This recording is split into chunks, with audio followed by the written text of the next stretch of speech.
Welcome back, everyone. Our final speaker for this morning is Rashaad Tayob. Rashaad is a portfolio manager at Ford Asset Management.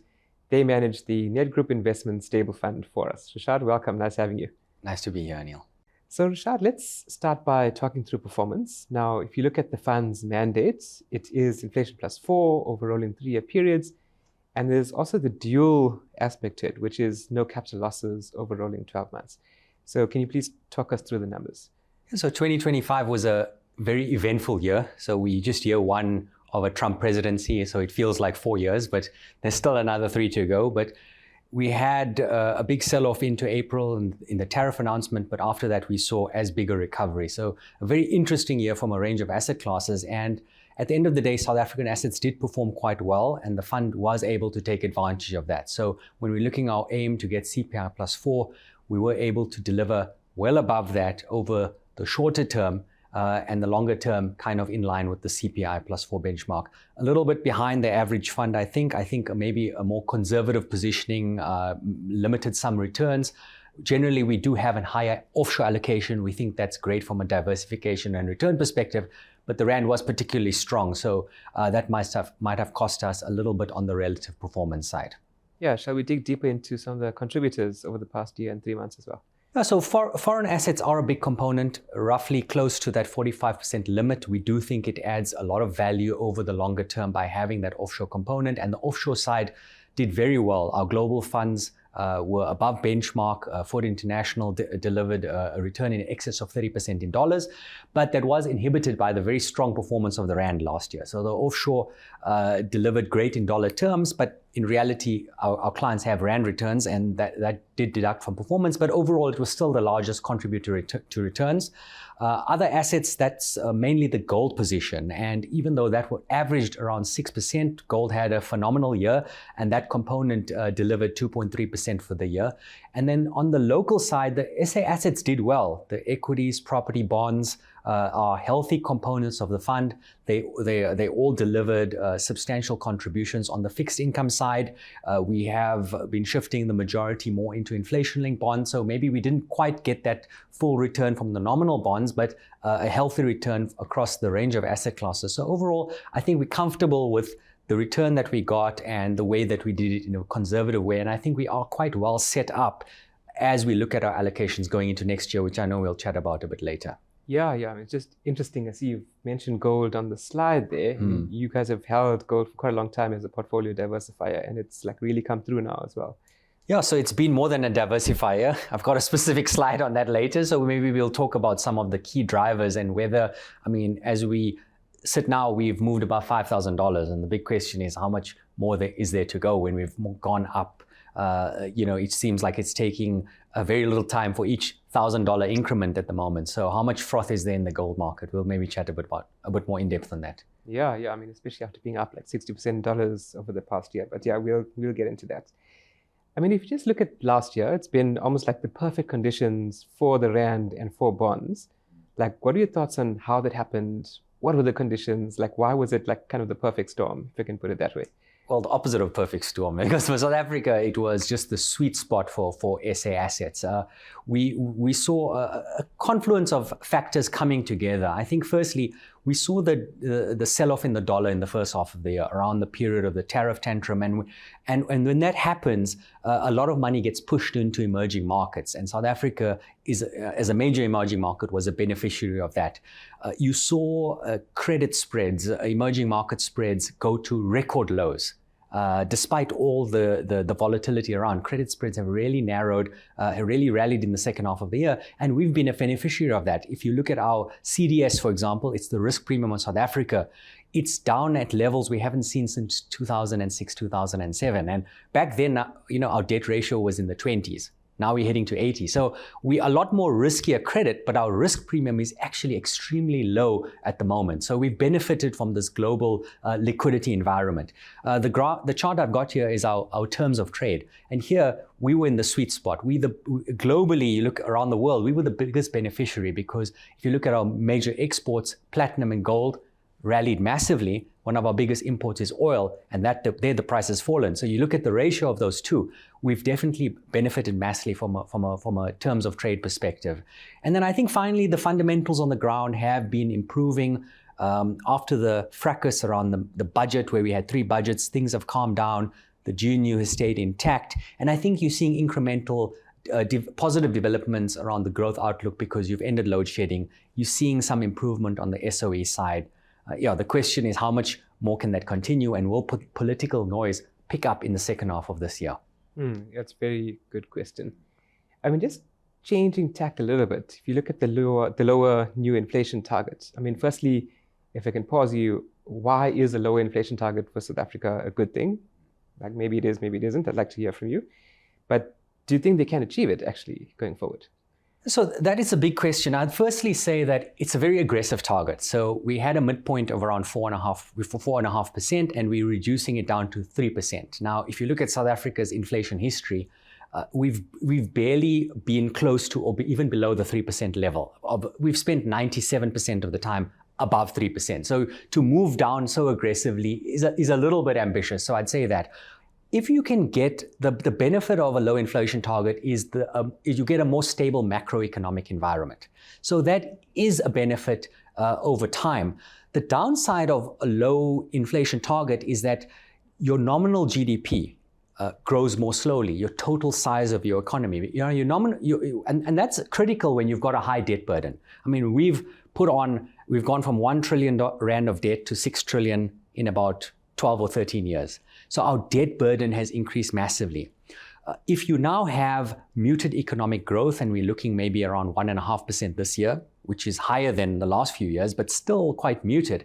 If you then add low inflation, your nominal GDP is growing quite slowly. And one of the benefits of higher inflation, and we've seen that in Japan, for example, we've seen that in the UK, if you are able to run high inflation, you actually bring down your debt to GDP. So inflation can be a cure for high levels of debt. So I'd say there are pros and cons to having a low inflation target, but given our starting position with a high debt level, I think there may be more cons than what the SARB is admitting.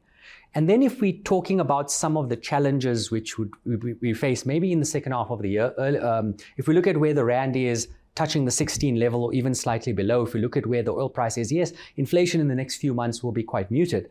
But looking forward into the second half of the year, I think the SARB might have a bit of a challenge on his hands. And I've got a chart here of the CPI split into goods and services. So last week we saw a CPI print of 3.6%. But if we split that into the baskets around half services, half goods, we see that goods are around 3% because the rand is strong, and services has picked up recently to around 4.2% after being below 4.4% for a while. And there are the challenges as the economy picks up. Rental inflation we've seen pick up for the first time since 2019. So the economy has been very depressed. You've seen outside of Cape Town, house prices, rentals have been very muted, and you're finally seeing a bit of inflation coming through in the housing. And that's 15% of the basket, which was really anchoring the basket at low levels. Now it's not necessarily going to do that anymore. So we do see challenges with a certain stickiness in services inflation, which could put the SARB in a bit of a predicament into the second half of the year if inflation is closer to that 4% level as opposed to the very aggressive 3% target. Mm-hmm. Rashaad, I mean, really been waiting to ask you this question about gold. We said that it's just gone through $5,000 recently, up 60% in dollar terms over the past year. I mean, how much more can it go? What kind of scenarios are you looking at for the year ahead? Yeah, so as a house, Foord has long believed in holding a core gold position in the multi-asset funds as a diversifier, a long-term inflation hedge. It's really an asset which performs well in a risk-off environment. You see when geopolitics heats up, the gold price really can come through when asset prices are selling off. But there was an inflection point which we have pointed out a few years ago where around the weaponization of the dollar and geopolitics, whereby the dollar is in the process of losing its reserve currency status. And outside, you've seen even in the last month or two, very aggressive actions by the US. And that tells if you're not perfectly aligned with US policy, it's maybe safer not to have assets it doesn't matter if you're a NATO ally, for example, you're still a little bit at risk. So maybe it's better to hold gold as opposed to US treasuries. The other factors have been the persistent fiscal deficits. Governments around the world cannot crack the spending habit they got into during COVID. So we've seen budgets, US consistently running a 6% deficit, even with some of the tariff revenue coming in. UK budget deficit every 6 months we see worse than expected.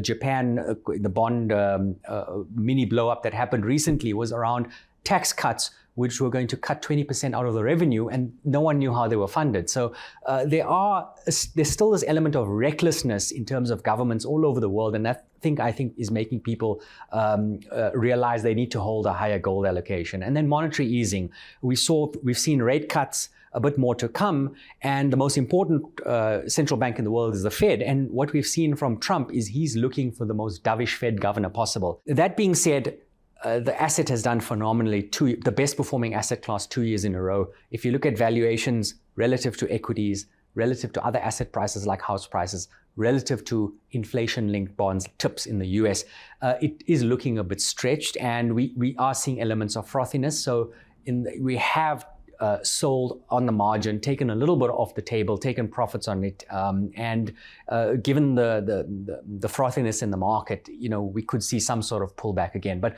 we still think that the structural drivers that I mentioned, geopolitics, fiscal, monetary, are still in gold's favor over the medium to longer term. Thanks, Rashaad. I mean, you started talking about portfolio positioning already. I would like to just delve a bit more deeper into that. I know Ford runs a multi-council approach to portfolio management. So the question is, how are you and your team structuring the portfolio in this environment to give the best chances of delivering on the mandate?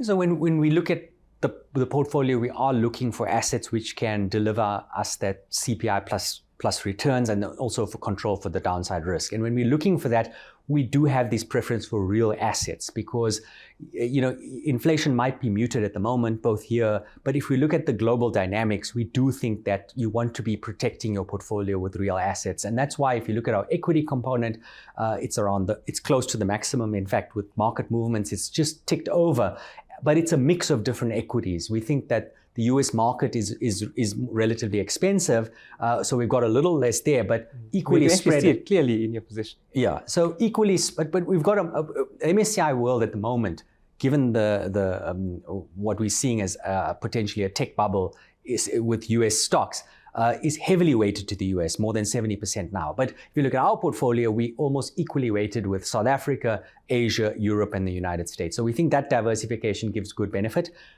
On the local fixed income side, we've moved quite a bit over the last year, where we were almost 50-50 with nominal and inflation linkers. If you look at our positioning now, we've got 20% in South African inflation-linked bonds, where real yields are sitting close to the 4.5%. They're not quite the above 5 they were towards the middle of last year, but above, if we can lock in 4% plus, very attractive real yield with low downside risk, we're happy to take that.